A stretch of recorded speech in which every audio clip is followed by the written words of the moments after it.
Hi everyone, I'm Talia. I am a Fordham senior. I'm actually graduating 2 days from now, class of 2025. But it's nice to meet you. If you're watching this video, you are probably joining Dr. Urdanus's zebrafish lab here at Fordham Lincoln Center. And these are just a compilation of videos that I've made so that I can pass off all of my knowledge to you guys. I have been in this lab since my freshman year. I started training skills, I want to say like the late spring of my freshman year, and then that summer I started a new project and I was learning all of these new skills and techniques in the lab. And I know how overwhelming and scary it can be. There's so much that you can learn, especially depending on what projects you're doing. So having been in your place, I'm hoping that these videos can kind of streamline the process for you.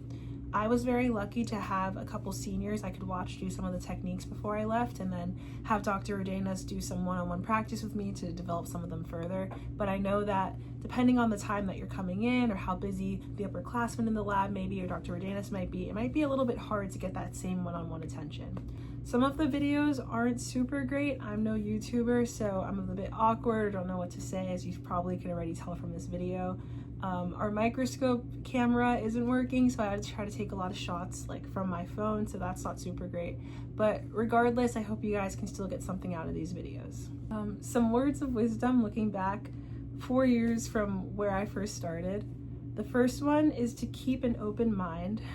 You're gonna learn a lot of things that you've never heard of before, never seen before. It's probably gonna take you a couple tries to really nail it down, but make sure you're open-minded, make sure you're always just willing to learn. And I guess that ties into my second thing, which is have grace for yourself. Give yourself a lot of grace, give yourself a lot of understanding, give yourself an easy time. I don't think I know a single person in this lab who got a skill on their first try.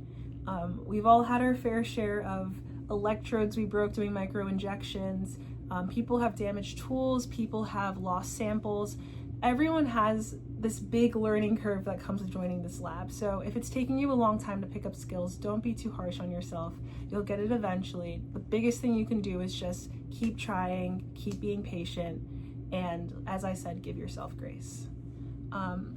The final thing is to not be afraid to ask questions. Ask your lab mates questions, ask Dr. Urdanus questions, not just in how to do the techniques, but also in the science behind what you're doing. The best thing you can be in this lab is curious.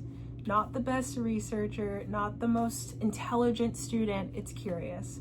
Ask as many questions as you can about what you're doing, why you're doing it, why it matters. It's gonna make you so much better of a scientist, so much better when it comes to presenting your research and deciding what the next step should be when you're troubleshooting, or it really enhances this research experience. So please, please, please ask questions, be as active as you can in this process, and it's only gonna make you a better researcher for doing that.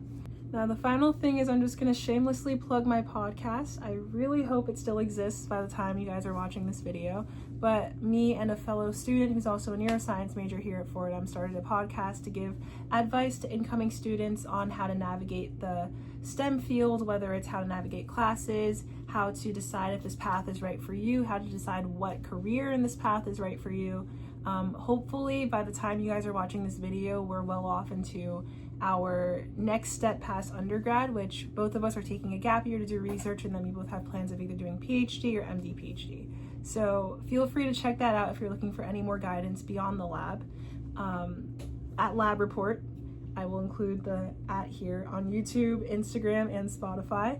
With that, I wish you guys the best of luck in your lab journey. I'm sure you're going to be a great researcher, however your journey looks in this lab. But as I said, above all else, keep an open mind, and you're totally capable of doing everything that you set your mind to in this lab as long as you put in the time. Good luck.